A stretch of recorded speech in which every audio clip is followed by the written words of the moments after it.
चमत्कार जिसका साक्ष्य देख लो, छूकर चेक कर लो, जैसे चाहो वैसे परखो,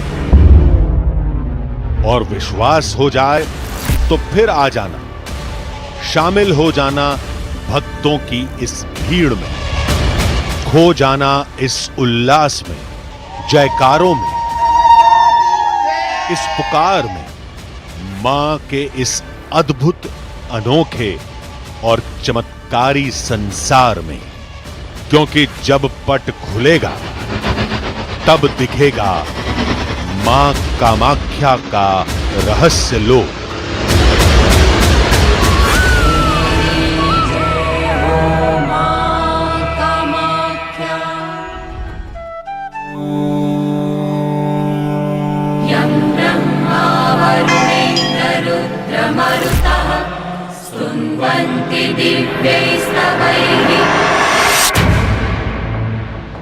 मां कामाख्या धाम सिद्धियों और मंत्रों का महाकुंभ सजाए।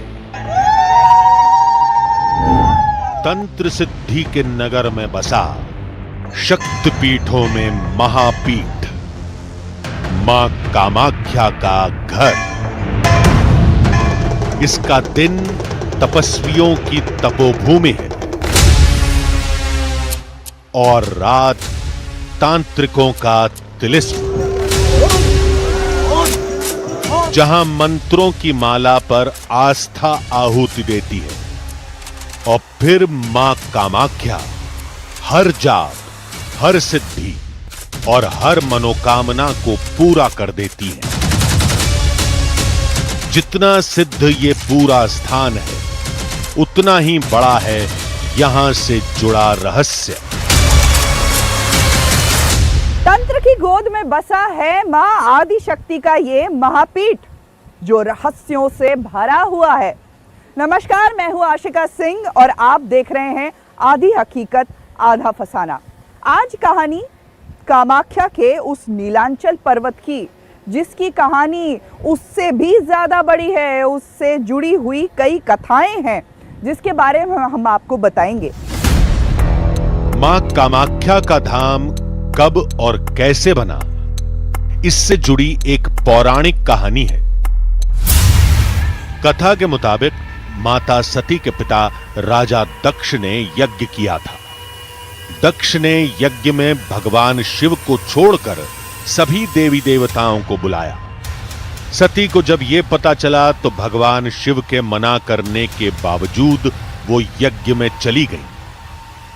वहां दक्ष ने भगवान शिव का अपमान किया, जिससे दुखी होकर सती ने उसी यज्ञ वेदी में कूदकर अपने प्राणों की आहुति दे दी। ये बात पता चलने पर व्याकुल शिव वहां पहुंचे। महादेव सती के पार्थिव शरीर को उठाकर तांडव करने लगे।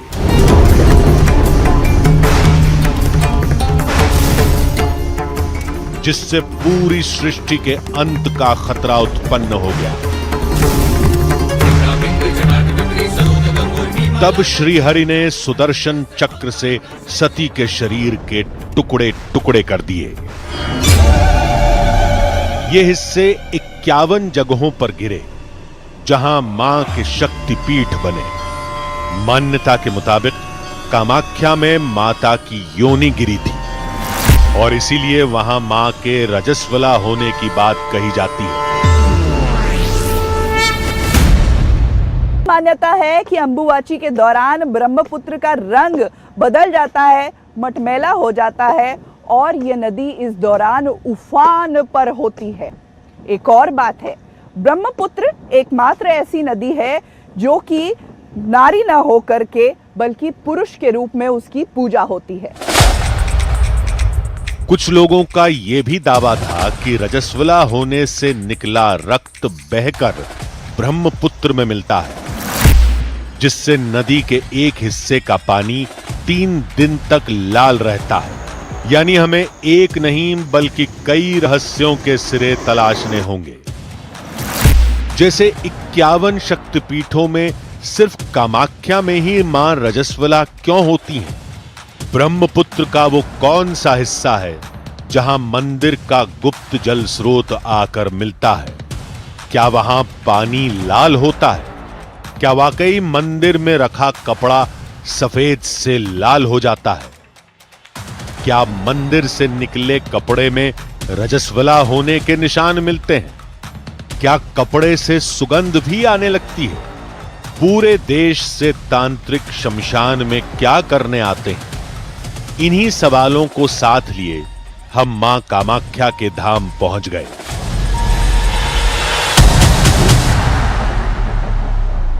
इतिहास की बात करें तो कामरूप या फिर प्राग ज्योतिषपुर इस शहर का नाम, और मंदिर कामाख्या ये प्रमुख द्वार मेरे पीछे है।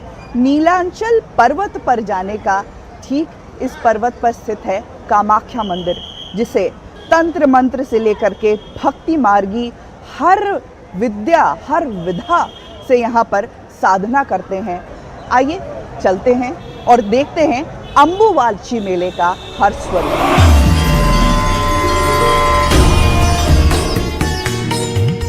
मंदिर नीलांचल पहाड़ पर स्थित है। धाम की ओर जाती ये सीढ़ियां भी एक पौराणिक घटना की साक्षी हैं।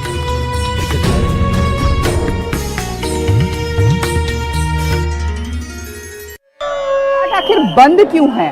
मंदिर के कपाट बंद इसलिए है क्योंकि मान्यता ये है कि इस दौरान 3 दिन तक मां कामाख्या रजस्वला रहती हैं। मंदिर के भीतर सिर्फ 2 पुजारी जाते हैं, वो भी भोग देकर वापस आ जाते हैं। और मंदिर के कपाट बंद होने के पहले अंदर सफेद कपड़ा लगाया जाता है जो कुंड है उसके ऊपर। मान्यता ये है कि वो कुंड सफेद कपड़े को लाल कपड़े में बदल देता है, यानी कि मां रजस्वला हैं। इसका हर एक सबूत मिलता है। हमने सोचा कि यहां मौजूद भक्तों ने कपड़ा ले जाते देखा होगा। कपड़ा सफेद था या लाल, ये लोगों से पूछताछ में पता चल जाएगा। माँ के पास पूरे शक्तिपीठ को दर्शन करने निकला था। माँ के पास जो कामाख्या में ऊर्जा मिली वो दूसरी जगह नहीं मिली, तो हर वाइब्रेशन यहाँ मैच हो जा रहे थे। कौन से भी डायमेंशन से माँ को साधना करने से यहाँ सिद्ध हो जा रहा था मुझे। और यहाँ जो अर्जी लगाते वो घर पहुँचे जब तक पूरी हो जाती। ऐसे बहुत सारे मिरेकल है। पिछली बार में आई तो बेटे की शादी के लिए बोल के गई थी कि माँ उसकी शादी हो जाए, अभी नवंबर में उसकी शादी होगी, तो थैंक यू करने आई हूँ माँ का कि हाँ माँ आपकी कृपा से सब हो गया और अभी उसके बच्चा होने वाला है। इसके लिए फिर धन्यवाद, फिर अगले साल आऊँगी उसके लिए थैंक यू करने के लिए। सो बहुत कुछ दिया माँ ने, बहुत, मैं आपको बता नहीं सकती। सारा रहस्य कपड़े के रंग पर टिका था। अब तक हमें ऐसा कोई नहीं मिला था जिसने कपड़ा ले जाते देखा हो। आस्था में डूबी आंखों में जवाब तलाशना बेमानी था। हमने अपनी निगाहें दौड़ानी शुरू की। हमने मंदिर के चारों ओर घूमना शुरू किया। शायद किसी सुराख से सुराग झांकता मिल जाए। शायद मंदिर के किसी कोने में कोई झरोखा, कोई खिड़की मिल जाए जिससे झांककर हम कपड़े को देख सकें। लेकिन मंदिर के हर हिस्से को साड़ियों से ढक दिया गया था।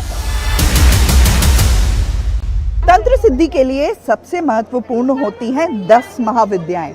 ये 10 महाविद्याएं यानी कि काली, तारा, त्रिपुर सुंदरी, भुवनेश्वरी, भैरवी, छिन्नमस्ता और साथ ही साथ अन्य माँ के मंदिर, उनके रूप, जिनके मंदिर इस प्रांगण में, कामाख्या के प्रांगण में है, लेकिन फिलहाल अंबुवाची के दौरान तस्वीर देखिए कि इन्हें ढक कर रखा गया है। कोई भी यहाँ पर फिलहाल दर्शन नहीं कर सकता क्योंकि माँ का मंदिर बंद है, गर्भगृह बंद है। 3 दिन के लिए माँ के दर्शन नहीं हो सकते। यही कारण है कि माँ के जितने भी रूप, जितने भी उनके मंदिर हैं प्रांगण में, उनको ढक दिया गया है। लेकिन इन 10 महाविद्याओं को लगातार ये तांत्रिक रात भर तंत्र करके जगाते रहते हैं। तभी हमें एक मूर्ति दिखाई दी। अब बात करें हम जरा 64 योगिनियों की। ये 64 योगिनियां इसलिए क्योंकि मंदिर की जो पूरी दीवारें हैं उस पर इन 64 योगिनियों की तस्वीरें उकेरी गई हैं। कारण ये है कि तांत्रिक साधना की कोई भी सिद्धि 64 योगिनियों के बिना पूरी नहीं हो सकती है और तांत्रिक शक्तियों की यही रक्षक भी हैं। मां आदि शक्ति का रूप ये 64 योगिनियां यहाँ पर कामाख्या मंदिर के दीवारों पर हर जगह पर उकेरी हुई हैं और ये मूर्ति ये सबसे प्रसिद्ध मूर्ति है। और इसलिए क्योंकि इस मूर्ति की तस्वीर, जब भी आपने कामाख्या मूर्ति की तस्वीरें देखी होंगी तो इस मूर्ति की तस्वीर जरूर देखी होगी। वो इसलिए क्योंकि इस मंदिर में योनि की पूजा होती है माँ के, और ये मूर्ति ऐसी दिखाई गई है कि योनि इसमें दिखाया गया है, रजस्वला होते हुए दिखाया गया है, इसलिए ये मूर्ति सबसे ज्यादा प्रसिद्ध है। इसी मूर्ति को कई सोशल साइट्स पर गर्भगृह में रखी मां कामाख्या की मुख्य मूर्ति बताया गया है। आप भी भ्रमित हुए हैं तो यहां असलियत देख लीजिए। मंदिर के गर्भगृह में कोई मूर्ति है या कुछ और, ये हमारी रिसर्च से पता चल गया। आप भी जान लीजिए। कामाख्या एक ऐसा अनोखा मंदिर है जहां पर मूर्तियों से ज्यादा गर्भगृह का महत्व है। गर्भगृह तक जाने के लिए आपको सीढ़ियां उतर करके और एक गुफा के भीतर जाना पड़ता है, और जहां पर गुफा के अंदर सिर्फ और सिर्फ दियों की रोशनी में मां की पूजा होती है। लेकिन आखिर गर्भगृह के अंदर है क्या, ये सवाल उठ रहा होगा आपके मन में। गर्भगृह के भीतर मां की योनि बनी हुई है पत्थर पर, और उसमें जल प्रवाह लगातार होता रहता है। ये पानी कहां से आता है और कहां जाता है, इसका स्रोत अभी तक किसी को पता नहीं चल पाया। त्वमेव माता च पिता त्वमेव।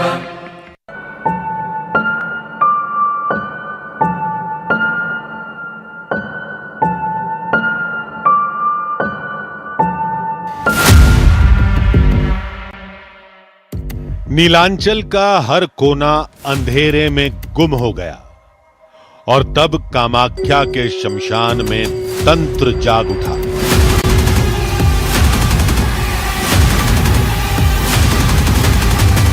पग पग पर जलती चिताओं से चुराई अग्नि, कदम कदम पर कपाल पर आहुति। एक नहीं, दो नहीं, तीन तीन खोपड़ियां हैं। कहीं महाकाल को बुलाकर काल से मुकाबले की तैयारी थी।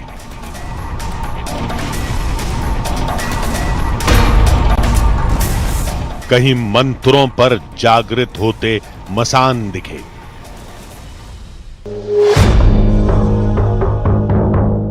हर तस्वीर अनोखी और हर रंग रहस्यमयी था।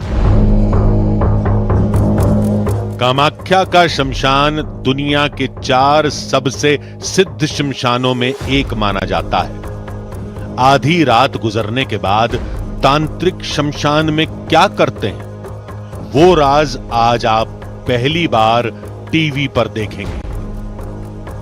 एक तस्वीर ये देखिए, चिता से अग्नि लाई गई है, काठ लाई गई है, और दूसरी तरफ मेरे पीछे की ये तस्वीर देखिए जहां पर कफन, जो मुर्दा होते हैं उनको जो कफन पहनाया जाता है वो कफन लाया गया है, और इससे ये अग्नि प्रज्वलित की गई है। जगह जगह पर शमशान में ऐसे ही अग्नि जलाकर जो साधक हैं वो अपनी सिद्धि की प्राप्ति की कोशिश कर रहे हैं। ये है कामाख्या का अंबुवाची मेला, जहां पर शमशान भी रात को सजता है, और अंबुवाची मेला ये कहा जाता है कि ये तांत्रिकों का महाकुंभ है। तो इस महाकुंभ में इस अग्नि के सामने आपको पूरे शमशान में इस समय तंत्र सिद्धि करते लोग नजर आएंगे। लेकिन ये सब समझने के लिए किसी तांत्रिक से बात करनी होगी। हमने तलाशना शुरू किया। कोई तांत्रिक चिता की भस्म से नहा रहा था, तो कोई इंसानी नरमुंडों को सजाए बैठा था। कुछ तांत्रिक मंत्रों से आत्माओं को बांधने का दावा कर रहे थे। जितने तांत्रिक थे उतने ही अलग तरीके, लेकिन ऐसा कुछ बेहद भयानक नहीं दिखा जितना हमें डराया गया था। फिर भी तांत्रिकों के उग्र स्वभाव का डर था, लिहाजा हमने बहुत देख समझकर एक तांत्रिक चुना। 3 खोपड़ियां हैं।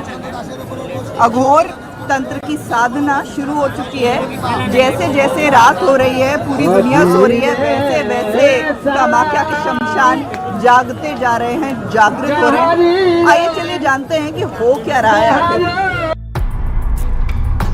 फिर हम धीरे धीरे उसकी तरफ बढ़े, एक पत्थर पर रुके।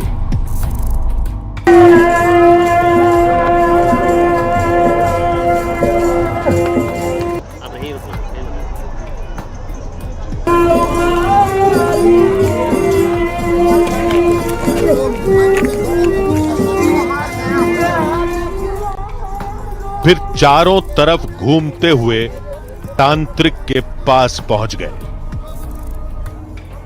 तांत्रिक चिता से ली अग्नि पर कपाल क्रियाएं कर रहे थे। हमें उनके तरीकों पर यकीन तो नहीं था, लेकिन मां कामाख्या से जुड़े चमत्कार को समझने के लिए यहां के हर पहलू को खंगालना जरूरी था। अघोर तंत्र की साधना कैसे होती है, ये कामाख्या में भूतनाथ शमशान पे हम आपको दिखा रहे हैं। कहाँ से आए बाबा? तारापीठ से आया माता जी। क्या साधना कर रहे हैं? महाकाल भैरव की साधना कर रहा है। अघोरी है? अघोरी सन्यासी है। वो लाल मिर्ची हैं जो कि भूत ज्वलतियां होती हैं, सबसे तीखी मिर्ची होती है। अगर ये आग में पड़ेगी ना तो बहुत ही ज्यादा इससे बदबू आएगी। ऐसा इनका कहना है कि बदबू नहीं आएगी। देखते हैं सामने ही, हाथ कंगन को आरसी क्या, पढ़े लिखे को फारसी क्या।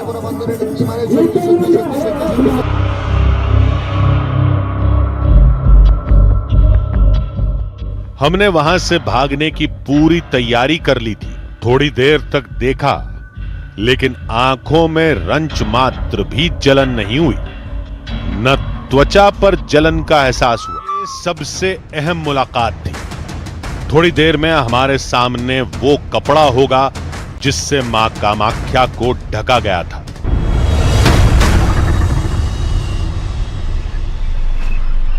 कपड़ा ये बहुत पुराने, अभी 12-13 साल के से यहाँ पे भरा के मैं रखती हूँ।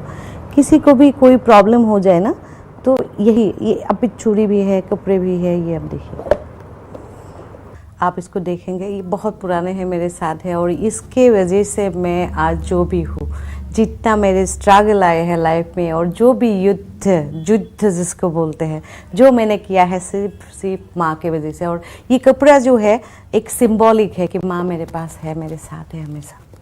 क्या हम इसको छू सकते हैं? हाँ, आप छू सकते हैं, छू लो, कोई बात नहीं। हमने उस कपड़े पर निगाह दौड़ाई। इससे बहुत Smell अच्छी एक खुशबू आ रही है। ये खुशबू, ओहो, कितना पुराना कपड़ा है? बहुत पुराना है। कितने साल? ये बहुत पुराना है। ये शायद 2004 में जब मैंने स्टार्ट किया था पहली साधना, तब मुझे मेरे गुरुजी ने दिया था उस टाइम में। अब तक धूप, दीप, कपूर, फूल, ऐसी अद्भुत खुशबू, वो ये जो खुशबू था वो उसी टाइम का था। और वो खुशबू जो है ऐसे ही है, मतलब कम नहीं हुआ है, वैसे ही बिल्कुल। ये चमत्कार कहें कि माँ कामाख्या की कृपा कहें। देखिए, ये अम्बुवाची वस्त्र, ये इस समय हमारे हाथ में है। उन्होंने बताया कि वो कपड़े को डिब्बे में बंद करके रखती हैं। आसपास धूप पत्ती भी नहीं रहती। फिर कपड़े में ये खुशबू कहां से आई? कैसे इतने दिन बाद कपड़े में खुशबू रह सकती है? तो सच में माँ का चमत्कार ही होगा कि, वरना हम लोग एक कपड़ा अगर कहीं रख दें कुछ दिन तो एक बुरी स्मेल आती है उसमें से। स्पेशली यहाँ ह्यूमिडिटी इतनी है। ये आपको लग रहा है ना अगरबत्ती कर्पूर का मिक्स? यस। इतिहासकार के मुताबिक ये सुगंध सालों से कायम है और ये मां की मौजूदगी का सबूत है। हमने कपड़े में रजस्वला होने के सबूत तलाशने शुरू किए। जैसे कि दाग वगैरह आपको दिखाती हूँ। दिखाओ मत उसको, आपको दिखाओ। कोई बात नहीं, मैं समझ गई। ओहो, बहुत कौतूहल है मुझे भी इसको लेकर। मैं जी। इस बार कोशिश करूंगी कि मुझे भी अम्बुवाची वस्त्र थोड़ा मिल जाए। मैं स्पर्श करके देखना चाहूंगी। जब हाथ में आता है स्पर्श करते कैसी फीलिंग होती है? आपको लगेगा कि माँ आए हैं, माँ ने आपको स्पर्श किया है, आलिंगन किया है और बोला है माँ ने कि बेटा मैं हूँ तुम्हारे साथ। लेकिन फिर एक ऐसी बात पता चली जिसने हमारे होश उड़ा दिए। न्यूज़ के थ्रू आए हैं, आप न्यूज़ के लिए आए ये हैं, तो लेकिन सफेद आप कपड़ा होता है ना दीदी, या तो वहाँ पर मंदिर के अंदर सफेद कपड़ा रखा जाता है ना? नहीं, रेड ही रखा जाता है। माँ को माँ के प्रमाण नहीं लिया जाता है।